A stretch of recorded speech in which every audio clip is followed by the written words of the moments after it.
انقلاب تھا. ایک روایت دل کے کانوں سے سن لے. ایک شخص ہے جن کا نام حضرت طفیل ہے. حضرت طفیل ابن عمرو دوسی ہے. اللہ اکبر. وہ مکہ المکرمہ آئے. توجہ کرنا میرے نوجوانوں, جو بوڑھے ہیں انہوں نے تو دنیا دیکھ لی ہے. اے جوانوں, اب دنیا کے چیلنجز کا مقابلہ ہمیں کرنا ہے.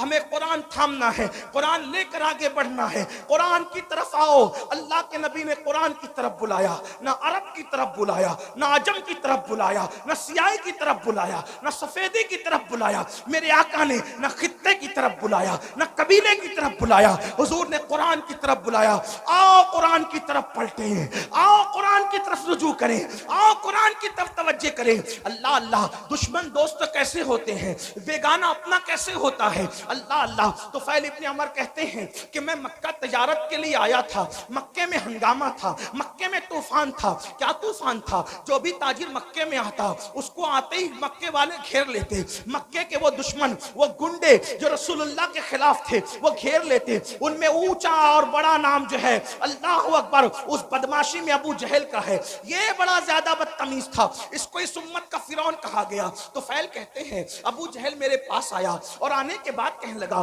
طفیل محمد کو تو جانتے ہو نا؟ اس نے کہا نہیں, میں نے نہیں دیکھا لیکن نام سنا ہے. کہا آج کل بڑی بڑی باتیں کرتے ہیں, کہتے ہیں کہ ان پہ قرآن نازل ہوتا ہے, وہ اللہ کے نبی ہیں, اللہ کے پیغمبر ہیں. طفیل ان کے قریب نہ جانا, جو ان کے قریب جاتا ہے معاذ اللہ وہ جادوگر ہیں, ان کے جادو کا شکار ہو جاتا ہے. تو نے بھی قریب نہ جانا ورنہ تو جادو کا شکار ہو جائے گا, تو اپنے مذہب سے بدزن ہو جائے گا, تو اپنے مذہب سے دور ہو جائے گا. طفیل کہتے ہیں ابو جہل نے اتنا خطرناک پروپیگنڈا کیا. یاد رکھنا, بزدل دشمن ہمیشہ پروپیگنڈے سے کام لیتا ہے, لیکن اہل حق کو پروپیگنڈے سے کبھی گھبرانا نہیں چاہیے, بلکہ جو حق والے ہیں ان کو پروپیگنڈے کی طرف توجہ کرنے کی ضرورت نہیں. ہمیشہ بزدل دشمن پروپیگنڈے کا سہارا لیتا ہے. ہماری جماعت کے بہت بڑے مفکر کا ایک جملہ ہے, وہ فرماتے ہیں پھول پر پیرا بٹھایا جا سکتا ہے, اس کی خوشبو پہ پیرا نہیں بٹھایا جا سکتا. آج بھی اسلام کا بزدل دشمن غلط پروپیگنڈا کر رہا ہے, انہیں کرنے دو اور بہت کرنے دو. آپ قرآن کے سانچے میں ڈھل جاؤ. پھول پہ پیرا بٹھا سکتے ہیں, خوشبو پہ پیرا نہیں بٹھا سکتے.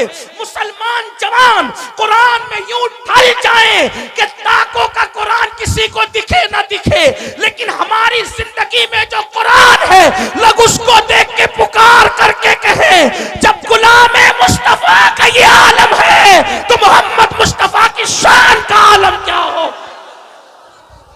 ہمیں قرآن کے سانچے میں ڈھل جانا ہوگا, اپنی زندگی میں قرآن شامل کرنا ہوگا. لیکن اللہ اکبر, بڑی معذرت کے ساتھ ہم سب کرنا چاہتے ہیں, قرآن کی طرف آنا نہیں چاہتے. میں ہاتھ نہیں اٹھواؤں گا لیکن اتنا ضرور کہوں گا, اپنے ضمیر سے پوچھو مسلمان, کتنے مسلمان ہیں جو روز قرآن کی تلاوت کرتے ہیں؟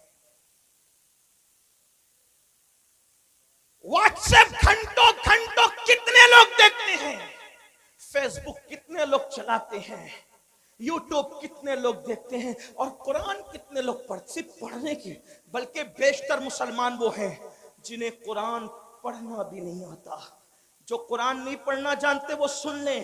ہمارے بزرگوں سے ہم نے سنا, انہوں نے فرمایا جس نے دنیا میں قرآن پڑھنا نہیں سیکھا نا, وہ قیامت کے دن اندھا اٹھے گا. اندھا, جو دنیا میں اندھا پیدا ہو, دنیا کی کوئی چیز دیکھ پاتا ہے؟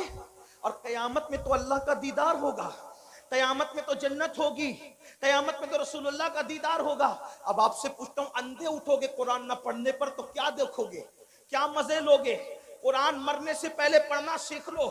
علم سیکھنے کی کوئی عمر نہیں ہوتی. یہ علماء کا جو اتنا درد ہے نا, پڑھ لو پڑھ لو پڑھ لو, ٹائم نہیں ملتا. میں نے کہا کمپیوٹر سیکھنے کا ٹائم ملا, ڈاکٹر بننے کا ٹائم ملا, انجینئر بننے کا ٹائم ملا, وکیل بننے کا ٹائم ملا. واٹس ایپ سیکھا, بڈھے بڈھے واٹس ایپ چلا رہے. چلائیں, اچھی بات ہے, کوئی میں وہ نہیں کرتا, لیکن بڈھے واٹس ایپ چلا رہے تو تنگ کیے ہوئے جن کے پاس نمبر ہے, ہر 2-4 منٹ پر کچھ نہ کچھ ڈالتے رہتے, کوئی کام ہی نہیں. وہ بڑے بوڑھے, معاف کرنا, بڑی عجیب بات ہو گئی ہے. نوجوان تو جہاں بیٹھے وہاں, بلکہ اب تو لوگ اسٹیج پر بھی موبائل سے نظریں نہیں ہٹاتے, وہ اس پہ گھسے ہی رہتے ہیں. حالانکہ فرمایا گیا جب رسول اللہ کی بات ہو رہی ہو تو اس بات کا احترام ایسے ہی کیا جائے جیسے اگر حضور ہمارے سامنے ظاہر میں موجود ہوتے تو ہم حضور کا کتنا احترام کرتے. حضور کی باتوں کا بھی اتنا ہی احترام ہونا چاہیے. کیا موبائل موبائل موبائل کا نشہ چڑھی ہے اور لوگ ہنستے ہیں اصلاح کرنے پر. حضور کی باتیں ہو رہی ہے موبائل میں ہے, موبائل لے کر کے کھڑے, موبائل لے کر کے بیٹھے. اللہ کے بندو جب پتا ہے کہ بیان ریکارڈ ہو رہا ہے اس میں مل جائے گا, تم اپنا وقت ضائع کیوں کرے؟ تمہاری پوری توجہ موبائل پر ہے, تمہاری توجہ حضور کے فرامین پر کب ہے؟ محروم نہ بنو, آداب سیکھو, زندگی گزارنے کا طریقہ سیکھو. عرض کیا کر رہا تھا؟ غلط پروپیگنڈا ہونے دو, قرآن سیکھو, قرآن اپنی زندگی میں شامل کرو. اور فقیر کی بات لکھ کے رکھنا, قرآن جس دن مسلمان کی زندگی میں شامل ہو جائے اس دن ہمارے لیے انقلاب کا دن ہوگا, اس دن ہمارے لیے ترقی کا دن ہوگا. قرآن تھام لو, سیکھ لو. اور قرآن سیکھنے کے لیے کوئی اچھا عالم مل جائے 3 مہینے سے زیادہ کا وقت نہیں لگتا. 3 مہینے میں قرآن پڑھنا سیکھو. اور اچھے سے اگر 5 پارے پڑھ لیے کسی اچھے عالم سے تو آگے کے 25 پارے آپ خود پڑھ سکتے ہو. اس لیے میری گزارش ہے, یہ رجب کا مہینہ چل رہا ہے, اتنے ہزاروں کے مجمع سے اگر آپ یہ کہتے نا کہ امیر القادری ہمارے پیر پکڑے گا تو ہم قرآن پڑھ لیں گے, تو اللہ کی عزت کی قسم کھا کے کہتا ہوں, میں آپ کے پیر پکڑ کر کہتا کہ قرآن پڑھ لو. ڈاکٹر بنو, ٹیچر بنو, انجینئر بنو, سب بنو, لیکن پہلے قرآن کے قاری بنو, کیونکہ ساری ڈگریاں قبر کے باہر رہ جائے گی. جو ڈگری قبر کے اندر کام آئے گی وہ ایمان کی ڈگری ہوگی, جو ڈگری قبر تک جائے گی. بلکہ جو قرآن دنیا میں پڑھتا تھا اس کو قبر میں بھی تلاوت کا شرف نصیب ہوگا, قبر میں بھی وہ قرآن پڑھے گا. قرآن سے شوق پیدا کرو, قرآن سے ذوق پیدا کرو. اور جب قرآن پڑھنے لگو گے تو میری بات پر آپ کو یقین آئے گا. آج نہیں آتا, آپ کو قرآن کے بغیر اچھا ہی نہیں لگے گا. قرآن آپ کو بڑا خوبصورت, اللہ کا کلام ہے میرے بھائی. اللہ کا کلام کیا چیز, اللہ کا کلام, اللہ کا کلام ہے. یہ بات کہہ دوں, خدا سے اچھا کوئی نہیں, اس کے کلام سے اچھا کسی کا کلام. اپنے بچوں کو بھی پڑھاؤ. جو صرف اپنے بچے کو دیکھ کے ناظرہ قرآن پڑھا دیتا ہے, اللہ اس کے اگلے پچھلے گناہ معاف کر دیتا ہے. لیکن خالہ اماں سے نہیں پڑھانا, ایرے گہرے سے نہیں پڑھانا. جو بہترین قاری مخرج کے ساتھ صحیح پڑھا سکتا ہو اس کو پڑھانا. کیونکہ ٹیوشن اور کوچنگ کے لیے تم ہزاروں روپے خرچ کرتے ہو, تو قرآن پڑھانے کے لیے اگر لاکھوں کرنا پڑے تو لاکھوں خرچ کرو. میں ان مدارس کو سلام کرتا ہوں جو اخلاص کے ساتھ قرآن کی خدمت کر رہے ہیں, ان علماء کی عظمت کو سلام کرتے ہیں جو قرآن کی خدمت کر رہے ہیں. اللہ اکبر. دشمن نے غلط پروپیگنڈا کیا, ابو جہل نے. طفیل اتنے اس سے متاثر ہو گئے, کانوں میں روئی ٹھوس لی, روئی ڈال لی کان میں. توجہ کرنا, بہت بڑی ذمہ داری ہمارے سروں پر ہے مسلمان جوانوں. کانوں میں روئی ڈال لی اس نے, طفیل نے. اور اس کے بعد سوچا کہ حضور کی آواز میرے کان میں نہیں آنا چاہیے, میں ملوں گا بھی نہیں, ان کی بات سنوں گا بھی نہیں. کہتے ہیں طفیل آخری رات آ گئی, اب مجھے چونکہ میں مکہ تجارت کے لیے آیا تھا, آخری رات آ گئی, مجھے مکے سے جانا کہاں تھا؟ اپنے وطن. میں نے سوچا محمد عربی تو گھر میں سو رہے ہوں گے, چلو چل کر آدھی رات کے بعد کعبے کا طواف کر لیتے ہوئے. کعبے کا طواف اور حج وغیرہ اسلام سے پہلے بھی لوگ جو مسلمان نہیں تھے مکے والے وہ بھی کرتے تھے, آس پاس والے بھی کرتے تھے. تو میں کعبے کا طواف کر لوں. تو طواف کعبہ کے لیے جب میں نے مطاف پہ قدم رکھا تو طفیل کہتے ہیں, اب میں اس کو اپنے الفاظ کے جامع میں بطور مفہوم پیش کرنے لگا ہوں. طفیل کہتے ہیں کہ چاندنی رات تھی, چاند کی دودیا روشنی, میں اپنے الفاظ کے جامع بطور مفہوم پیش کروں. چاند کی دودیا روشنی مطاف کی زمین کو مزین کر رہی تھی اور غلاف کعبہ سے چھن چھن کر انوار و تجلیات نکل کر قلوب و اذہان کو منور کر رہے تھے. ایسے میں ایک دلکش سی آواز, ایک سریلی سی آواز, اس آواز کا کیا کہنا جسے لہن داؤدی بھی رشک کی نگاہ سے دیکھے. ہائے ہائے وہ آواز لہن داؤدی کو رشک کی نگاہ سے دیکھنے کی بات اس لیے کر رہا ہوں کہ جب داؤد زبور پڑھتے ہیں، توجہ کریں، داؤد زبور پڑھیں تو داؤد کی زبور سننے کے لیے پرندے ٹھہر جائیں، ہوا رک جائے، پانی بہنا بند ہو جائے، یہ داؤد کی تاثیر علیہ السلام۔ لیکن جب محمد الرسول اللہ کی آواز نکلے تو خالق کائنات، خلاق کائنات، کائنات کو پیدا کرنے والا خدا بند قدوس اس آواز کا مشتاق ہے، مشتاق۔ اللہ اکبر۔ اسی لیے تو دیکھیں ان کے چہرے کا بھی اشتیاق ہے اور ان کی آواز کا بھی اشتیاق ہے اور ان کی ملاقات کا بھی اشتیاق ہے۔ اسی لیے تو قرآن میں جگہ جگہ ہے، قل یا ایھا الکافرون، قل هو اللہ احد، قل ان کنتم تحبون اللہ۔ اللہ اکبر، اللہ اللہ۔ جگہ جگہ قل کیوں ہے؟ یعنی محبوب آپ فرما دے، محبوب آپ فرما دے، محبوب آپ فرما دے۔ یا اللہ پاک کلام تیرا ہے اور تو کہتا ہے آپ فرما دے، یہ آپ سے کیوں سننا چاہتا ہے تو استاد زمان بڑے خوبصورت لب و لہجے میں اس کی عقدہ کشائی کرتے ہیں اور کہتے ہیں قل کہہ کے اپنی بات بھی، قل کہہ کے اپنی بات بھی لب سے تیرے سنی۔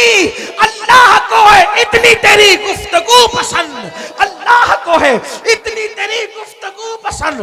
طفیل کہتے ہیں خوبصورت سی آواز میرے کانوں میں آ گئی، میں نے سوچا آواز اتنی خوبصورت ہے تو آواز والا کتنا خوبصورت ہوگا، آواز والے کا انداز کیا ہوگا۔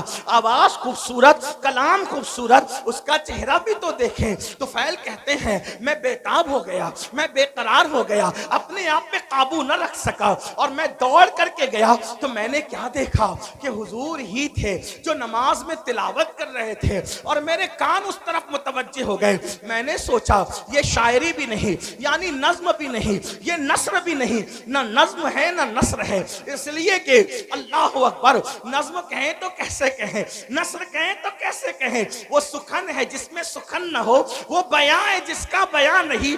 جب بندے کے کلام کی یہ شان ہے تو اس کے بنانے والے خدا کی شان کا عالم کیا ہوگا۔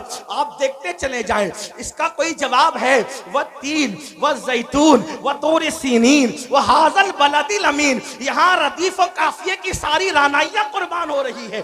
اللہ اللہ، آئے کہاں سے لائے کلام؟ والتین والزیتون وطور سینین وہذا البلد الامین لقد خلقنا الانسان فی احسن تقویم ثم رددناہ اسفل سافلین الا الذین آمنوا وعملوا الصالحات فلہم اجر غیر ممنون فما یکذبک بعد بالدین الیس اللہ باحکم الحاکمین فلا صدق ولا صلی ولکن کذب وتولی ثم ذهب الى آلہ یتمطى اولا لک فاولا ثم اولا لک فاولا۔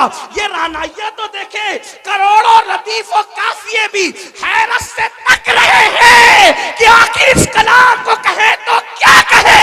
فصحا عرب کے بڑے بڑے تیرے آگے یوں ہے دبے لچے، کوئی جانے منہ میں سوال ہی نہیں بلکہ جسم میں جان۔